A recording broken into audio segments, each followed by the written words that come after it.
So I think that unless you seek it out, if you reach out to people, I think that your work is you're gonna plateau.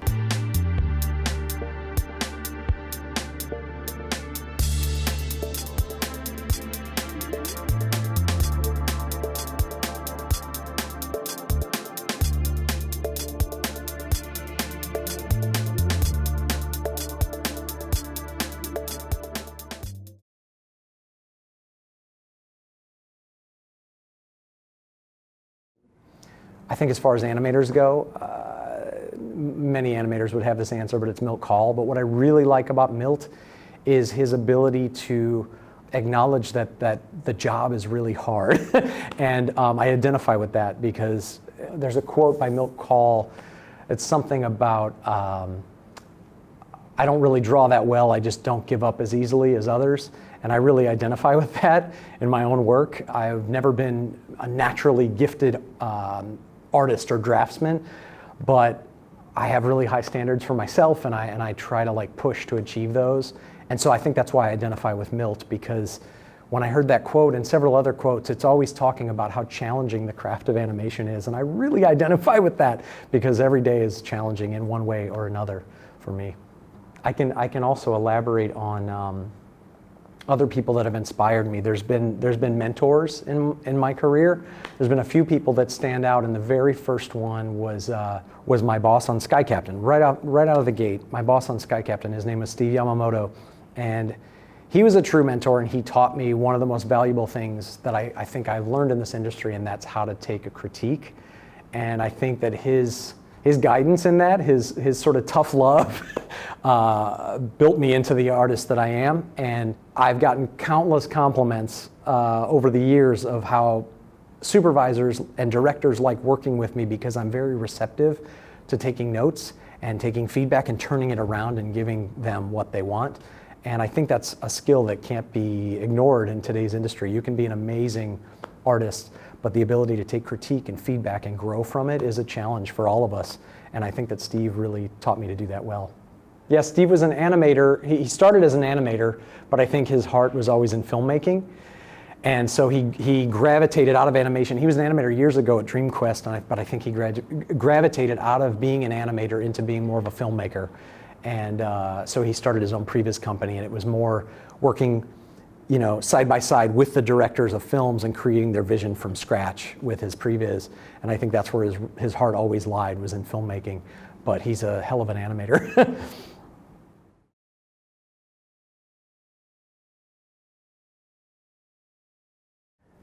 I think it's one of the pitfalls of being a supervising animator is you don't have people critiquing your work quite as often as you do when you're an animator. So I think that unless you seek it out, if you reach out to people, I think that your work is gonna plateau. And I've really tried not to do that on my latest film because my job duties have switched from previously just animating shots to now I'm overseeing a team of people on a sequence, and I'm also overseeing a larger group of people on the two characters that I'm leading. The movie is called Ron's Gone Wrong, and I'm leading the title character Ron, and I'm also leading a character named Donko, who's the grandmother to one of the other lead characters. So they're both huge characters in the film. So not only do I manage my team and critique their work, but I also manage all the other teams who are animating either Ron or Donka. So it's a full-time job, but I'm still animating shots on my own.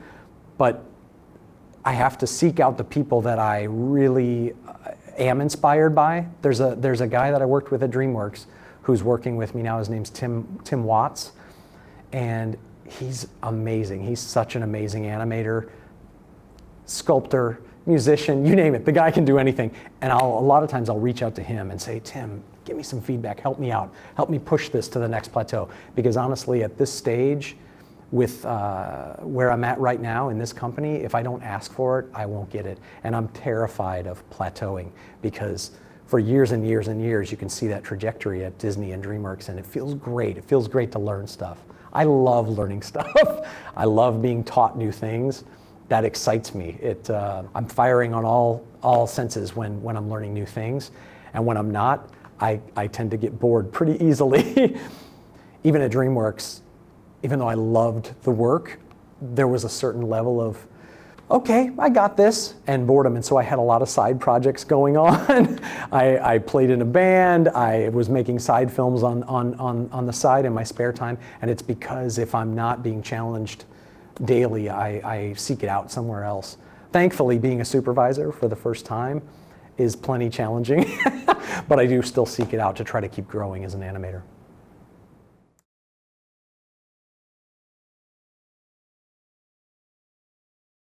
You know, I know everybody wants this, but I think that I would be a great director. I've directed short films. I've directed, even I've directed animation, you know, to a degree, but I have a strong ability of communicating what's in here. I think that what makes a great director is not just a vision, but the ability to communicate a vision. And again, I know everyone wants to be a director, but I do think that when I have a project that I'm passionate about, I have a clear vision and I'm able to communicate that to my team and get the results that I want. And so who knows? It might not be for animation though. I love live action as well. And the films that I've done have been in live action. I've loved it. I love the immediacy of it. I think partially because I do animation all day, there's something really refreshing about changing your medium for your side projects. I'm kind of blown away by guys that animate all day and then go home and do animated films. I'm like, wow, that's impressive to me. I can't do that. If I'm gonna animate all day, when I go home, it needs to be to write a script or to edit a film or even to do compositing effects and stuff like that. That stuff is fresh and new, and it's turning over the fulcrum to do animation again the next day. It's been a big part of my process to relight the flame.